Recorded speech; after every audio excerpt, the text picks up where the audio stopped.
আসসালামু আলাইকুম। সবাইকে স্বাগত জানাচ্ছি এসকেএস ফ্যামিলি থেকে। আমি শাহনাজ পারভীন।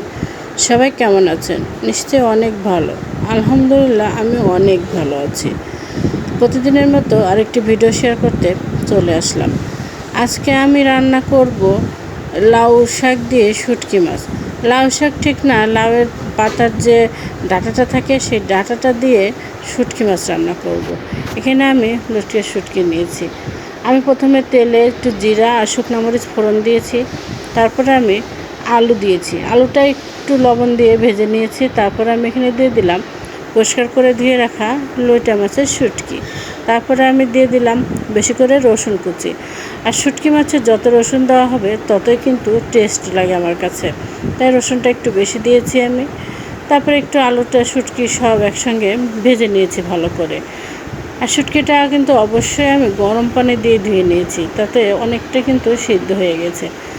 তারপরে এখানে আমি দিয়ে দিলাম জিরা বাটা আর আদা বাটা। একটু পানি দিয়ে দিলাম, দিয়ে আর একটু আমি এটার সঙ্গে ভেজে নেব আর কি। আমি ভাজতে ভাজতে শুটকিটা পুরোটাই সিদ্ধ করে নেব। এখন আমি দিয়ে দিলাম হলুদের গুঁড়ো, আর একটু দেবো ধনিয়ার গুঁড়ো। দিয়ে আমি শুটকিটা ভালো করে আলুর সঙ্গে কষিয়ে নেব। এই লাউয়ের এই ডগার তরকারিটা খেতে কিন্তু খুবই ভালো লাগে। আর আজকে বাজার থেকে লাউ শাক এনেছে, সেই লাউ শাকটা এত সুন্দর কচি ছিল, দেখে মনে হচ্ছিল যে লাউয়ের পাতার যে ডালটা আছে এটা রান্না করি শুটকি দিয়ে, তাহলে খেতে ভালো লাগবে। একটু মাখো মাখো করবো আমি। আর লাউয়ের যে ডগাটা আছে আমি সেই ডগাটা দিয়েছি শুধু। দেখুন, একদম কচি কচি ডাঁটা, দেখেই কিন্তু মনে হচ্ছে যে তরকারিটা অনেক টেস্টি হবে খেতে। তো লাউ শাকটা আমি খুব ভালো করে ধুয়ে নিয়েছি ডগাগুলো আর কি। তারপরে দিয়ে দিলাম, দিয়ে শুটকি মাছের সঙ্গে একটু ভালো করে আমি এটা কষিয়ে নেব।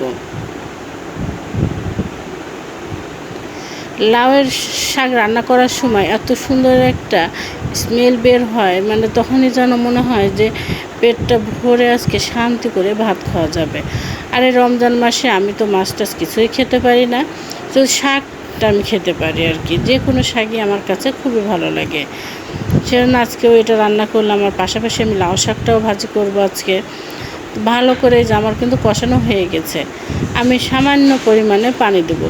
সেজন্য আমি তরকারিটাতে কিন্তু ঝোল রাখবো না, একটু মাখো মাখো করে তরকারিটা রান্না করব।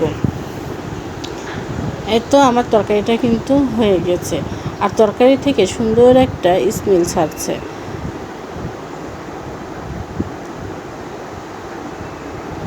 আজ এ পর্যন্তই। সবাই ভালো থাকবেন। আল্লাহ হাফেজ।